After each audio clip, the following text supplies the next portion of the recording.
తగలబెట్టండి sir Niranjan గారు. ఎన్టీఆర్ 30 ఈ cinema announcement వచ్చిన కొత్తలో ఆలియా భట్ను దాదాపు హీరోయిన్గా కన్ఫర్మ్ చేసేశారు. అయితే ఈ ప్రాజెక్ట్ క్రమంగా ఆలస్యమవుతూ రావడంతో ఆలియా ఈ సినిమా నుంచి తప్పుకుంది. ఇక అప్పటి నుంచి ఈ సినిమాలో హీరోయిన్గా ఎవరిని తీసుకుంటారు అనేది $1 మిలియన్ ప్రశ్నగా మారింది. ఆ టైంలో కొందరు స్టార్ హీరోయిన్ల పేర్లు చక్కర్లు కొట్టాయి. కానీ వారిలో ఎక్కువగా బాలీవుడ్ బ్యూటీ జాన్వీ కపూర్ని తీసుకోవచ్చన్న బలమైన వాదనలు బాగానే వినిపించాయి. ఒకానొక సమయంలో జాన్వీని దాదాపు ఫిక్స్ చేశారనే ప్రచారం జోరుగా చక్కర్లు కొట్టింది. ఈ సినిమాతోనే జాన్వీ కపూర్ టాలీవుడ్లో అడుగు పెట్టబోతోందని వార్తలు వచ్చాయి. అలాంటి సమయంలో జాన్వీ కపూర్ ఒక బాంబు పేల్చింది. తాను ఎన్టీఆర్ 30 సినిమాలో నటించడం లేదని, అసలు ఆ సినిమా యూనిట్ నుంచి తనను ఎవ్వరూ సంప్రదించలేదని కుండబద్దలు కొట్టింది. ఎన్టీఆర్తో కలిసి నటించాలని ఉందని తన కోరికను బయట పెట్టింది. కానీ ఎన్టీఆర్ 30 ఆఫర్ అయితే తనకు రాలేదని అప్పట్లో చెప్పుకొచ్చింది. కేవలం జాన్వీ మాత్రమే కాదండోయ్, ఆమె తండ్రి కూడా ఇదే పాట పాడాడు. సౌత్ నుంచి తన కూతురిని ఎవ్వరూ సంప్రదించలేదని, ఏ తెలుగు సినిమాలో కూడా తన కూతురు నటించడం లేదని బాంబు పేల్చాడు. దీంతో ఎన్టీఆర్ 30లో హీరోయిన్ ఎవరు అనే ప్రశ్న మళ్ళీ మిస్టరీగానే మారిపోయింది. ఆ సమయంలో మరోసారి కొందరు స్టార్ హీరోయిన్ల పేర్లు తెర మీదకు వచ్చాయి. కియారా అద్వానీ, మృణాల్ ఠాకూర్, సమంత, రష్మిక, పూజా హెగ్డే, సాయి పల్లవితో పాటు మరికొందరి పేర్లు వినిపించాయి. ఈ హీరోయిన్లలోనే ఎవరినో ఒకరిని ఫైనల్ చేయొచ్చని ఇండస్ట్రీ వర్గాల్లో పుకార్లు షికారు చేశాయి.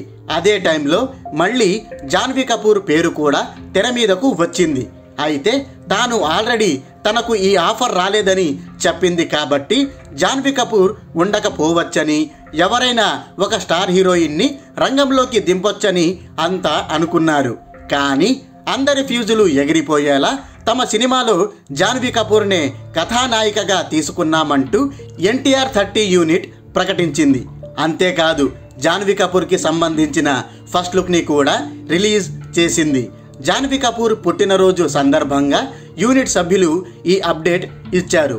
దీంతో ఎన్టీఆర్ 30 గురించి ఇన్నాళ్ళు అడిగినప్పుడల్లా తనకేమీ తెలియనట్టుగా ఈ సినిమా నుంచి ఆఫర్ రాలేదంటూ బాగానే తప్పించుకుని తిరిగింది కదా అని అందరూ ఆశ్చర్యం వ్యక్తం చేస్తున్నారు. ఏదైతేనేం మొత్తానికి జాన్వీ కపూర్ టాలీవుడ్లో ఈ సినిమా ద్వారా గ్రాండ్ ఎంట్రీ ఇవ్వబోతోందన్నమాట. ఇకపోతే జనతా గ్యారేజ్ తర్వాత ఎన్టీఆర్ కొరటాల శివ కాంబోలో ఈ సినిమా తెరకెక్కుతోంది కాబట్టి దీనిపై భారీ అంచనాలే ఉన్నాయి. దీనికి తోడు RRR సినిమాతో ఎన్టీఆర్కి పాన్ ఇండియా స్థాయిలో గుర్తింపు రావడంతో ఈ ప్రాజెక్టుపై ఎనలేని హైప్ వచ్చిపడింది. కాకపోతే కొరటాల శివ మీదే అనుమానాలు వ్యక్తమవుతున్నాయి. మెగాస్టార్ చిరంజీవితో తాను చేసిన ఆచార్య సినిమా ఘోరంగా డిజాస్టర్ అయ్యింది కాబట్టి ఈ సినిమాను కొరటాల ఎలా హ్యాండిల్ చేస్తాడు అనేది డౌట్ఫుల్గా మారింది. దీనికి తోడు ఇది మెసేజ్ ఓరియంటెడ్ సినిమా అని వస్తున్న టాక్ అభిమానుల్ని మరింత ఆందోళనకు గురి చేస్తోంది. అవును, గతంలో కొరటాల శివ చేసిన మెసేజ్ ఓరియంటెడ్ సినిమాలు మంచి విజయాలే నమోదు చేశాయి. కానీ ఇప్పుడు అది రొటీన్ టెంప్లెట్ అయిపోయింది. అందుకే ఈ సినిమా ఎలా ఉంటుందోనని ఫ్యాన్స్లో భయం చుట్టుకుంది.